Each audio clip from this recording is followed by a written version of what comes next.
Hello my lovely viewers, আসসালামু আলাইকুম। অবশ্যই অনেকেই বুঝতে পেরেছেন আমি কি করতে যাচ্ছি। ইনশাল্লাহ I am going to Bangladesh. So মোটামুটি আলহামদুলিল্লাহ জাজাকাল্লাহু খায়রান, সব কিছু কমপ্লিট হয়ে গেল। প্যাকেজিং লাগেজ এই তো, এটা হচ্ছে আগের দিনের রাত্রের ভিডিও ছিল, এখন হচ্ছে এটা মর্নিং টাইম। তো চলে আসলাম আপনার এয়ারপোর্টে। আলহামদুলিল্লাহ বাচ্চারা মোটামুটি যে যার মতো সিটে বসে পড়লো। আল্লাহর উপরে তাওয়াক্কুল করে চললাম। জানি না গন্তব্য পৌঁছানোর আগে আল্লাহ কতটুকু ভালো রাখবে, সবই আল্লাহর ইচ্ছা। তো একটু ভয়ও কাজ করে। আমি আবার একটু ভয় পেতাম সব সময় যখন প্লেন একটু ঝাঁকুনি দেয়। এর আগেও যতবারে গেলাম সবসময় চোখ বন্ধ করলাম। তো এবার ইনশাল্লাহ একটু চোখ খুললাম, চারিদিকে তাকালাম, একটু ভিডিও করলাম। কেন জানি একটু ভালো লাগতেছে, হয়তো বাচ্চারা একটু বড় হওয়ার কারণে। তারপরও সব কিছু আল্লাহর উপরে নির্ভর। অনেক সময় অনেক ইনসিডেন্ট দেখি, তো ওইগুলি আসলে অনেক সময় ভয় কাজ করে। যাই হোক, সব কিছু আল্লাহর ইচ্ছা। জন্ম মৃত্যু বিয়ে সব কিছু আল্লাহর হাতে থাকে। তো মোটামুটি সব কিছু মিলিয়ে আলহামদুলিল্লাহ তো ভালোই লাগছে। প্রথম এয়ার লাইসেন্স, তবে আমার কাছে একটু বোর্ড লাগছে, অনেক লম্বা জার্নি ছিল। এটা হচ্ছে সৌদি এয়ার লাইসেন্স। এটা তো চেষ্টা করবো ইনশাল্লাহ নেক্সট টাইমে অন্য এয়ার লাইসেন্সটা খুব ভালো লাগে। আমার কাছে সৌদিটা এতটা ভালো লাগে না। এক হচ্ছে লং জার্নি এবং ট্রানজিট, ওখানে 6 আওয়ার্স আপনাকে অপেক্ষা করতে হবে। তো যাই হোক, এখন যেহেতু যেতেই হবে, উঠে পড়ছি, যেতে তো লাগবে। এইটা হচ্ছে আমার লন্ডন টু বাংলাদেশ জার্নি, আপনাদের সাথে শেয়ার করলাম। আশা করি ভালো লাগবে, এবং আমার যারা ফ্রেন্ড সার্কেল ফ্যামিলি মেম্বার অবশ্যই তারা দেখবেন। আর অবশ্যই আমি প্লেন থেকে একটু ভিডিও করতেছি। আমার কাছে জানি না আপনারা এটা কীভাবে দেখতেছেন, আমার কাছে মনে হয় এটা একটা হিমালয়ের মতো, যেটা একদম উঁচু উঁচু পাহাড়ের মতো।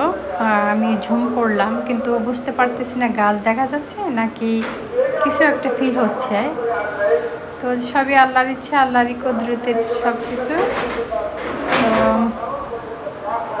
যাক, তো সঙ্গে থাকুন। ভিডিওটা দেখার জন্য অসংখ্য ধন্যবাদ। যারা আমার চ্যানেলে নতুন সাবস্ক্রাইবার, অবশ্যই সাবস্ক্রাইব করে নেবেন। আমার মাঝখান দিয়ে বয়সটা হচ্ছে এক্সট্রা বয়স, যেটা হচ্ছে কিনা আমি বাংলাদেশে আসার পরে ভিডিওটা তৈরি করছিলাম তখন, যেটা আজকে ফ্রাইডে। তো বারবার বাইরের দিকে তাকালাম কখন সময় শেষ হবে। আসলে সময় তো শেষ হচ্ছে না, কারণ জার্নিটা এমন জার্নি যেটা একদম 24 আওয়ার্স, যেটা খুবই কষ্টকর। তো আলহামদুলিল্লাহ মোটামুটি নিজেকে ভালো রাখার জন্য বাইরে তাকাই, ভিতরে তাকাই। আমার কাছে মনে হয় যে আল্লাহ কখন যে বের হবো, কিছু একটার ভিতরে আটকা পড়ে আছি। এই তো মোটামুটি বাচ্চারাও এনজয় করতেছে।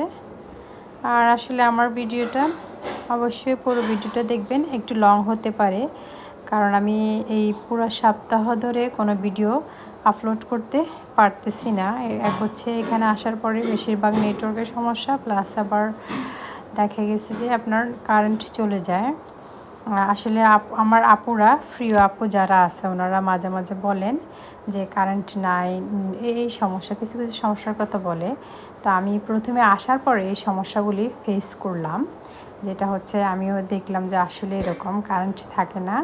আবার কারেন্ট না থাকলে তো অবশ্যই ওয়াইফাইও থাকে না। যাই হোক, মোটামুটি তারপরেও ভালো মন্দ মিলিয়ে সবাই আমরা সময় কাটাই। আর এই তো এটা হচ্ছে অনেকটা একদম আইস এরিয়া, কেননা জানি হচ্ছে একটু দূরত্বটা, প্রত্যেকটা এরিয়া ডিফারেন্ট দেখা যাচ্ছে। সবাই মোটামুটি ব্যস্ত, কেউ ডিভাইস নিয়ে, কেউ দেখতেছে।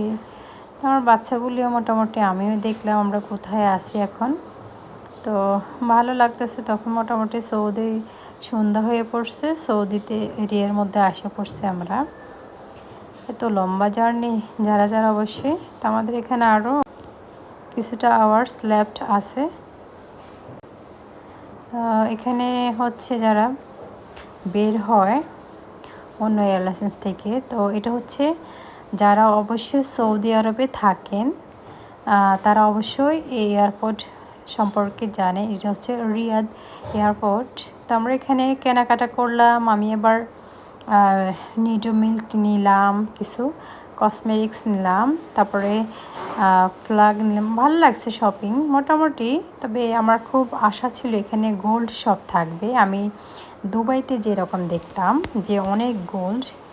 তো আমার বাচ্চাটা এখানে 6 আওয়ার্সের জন্য যে ওয়েট করলাম, সারাক্ষণ সেই আইপ্যাড দেখে বোর্ড লাগে, কিছুই নাই। এতক্ষণ বাচ্চারা আসলে ওয়েট করা আমাদের নট পসিবল, বিকজ ওরা তো সবসময় চঞ্চলতা, যেটা হচ্ছে আপ অ্যান্ড ডাউন মুভমেন্ট করার খুবই তো এখানে একটা হাস্যকর, আমার নামটা ফানের বোতলে রিয়াদ, আমাদের যে এয়ারলাইন্স ছিল লন্ডন টু সৌদি আরব, তো ওই এয়ারলাইন্সে পানির বোতলগুলো আমাদেরকে দেওয়া হলো। তো এখানে দেখলাম আমার, বিশেষ করে আমার নামটা তানিয়া।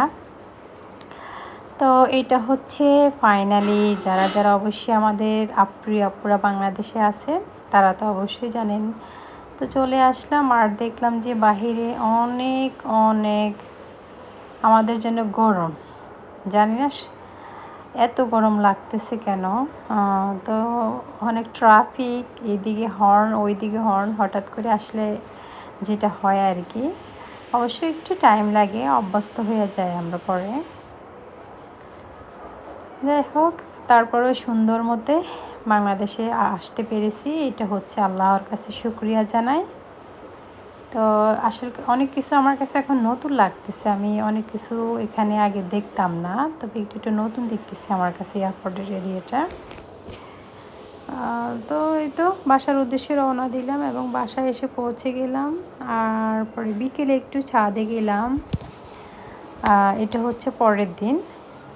ছাদ থেকে শুধু বিল্ডিং আর বিল্ডিং দেখা যাচ্ছে। মাঝে মাঝে মনে হয় যে ভূমিকম্প হলে আমাদের ভাই বোনেরা, আপুরা ভাইয়েরা খুবই আসলে দুঃখজনক গঠন। এইভাবে এত ঘনবসতি বা বিল্ডিং ঢাকা শহরে দেখতে ভয় লাগে যে এগুলি ভেঙে পড়লে মানুষ আমরা একটাও তো থাকবো না, যেটা অন্যান্য দেশে হয়। যাক, এই তো মোটামুটি বিকেলের মুহূর্তটুকু একটু ছাদে গেলাম, বাচ্চারা, হাজব্যান্ড সহ আমার মা সবাই মিলে একটু টাইম দিল। আর বিকেলের মুহূর্তটাকে আমি এনজয় করলাম, কারণ হচ্ছে সূর্যটা এত সুন্দর। এই তো বিকেলের মুহূর্ত মোটামুটি শেষের দিকে, সন্ধ্যা হয়ে আসবে, ভালো লাগতেছে দূর দূরান্তে। ঘর বাড়ি ছাড়া আর কিছুই নাই। অনেক দিন পর দেখলাম। আর এই সময়টুকু আসলে অনেক ধুলাবালি থাকে, ড্রাস্টের ব্যাপার স্যাপার থাকে, ঠিক না? মোটামুটি অ্যাডজাস্ট হতে একটু সময় লাগে, বের হইতেও পারতেছি না। এখনও ঠান্ডা ওই রকম না এবার বাংলাদেশে মনে হয়, কারণ আমাদের কাছে অনেক গরম মনে হয়। তো বিকেলে বের হলে একটু ভালো লাগে। যাই হোক, সব মিলিয়ে আলহামদুলিল্লাহ। এবং ভিডিওটা পুরোটা দেখে সুন্দর একটা গঠনমূলক কমেন্ট করবেন এবং সবাইকে জুম্মা মোবারক। আসসালাম।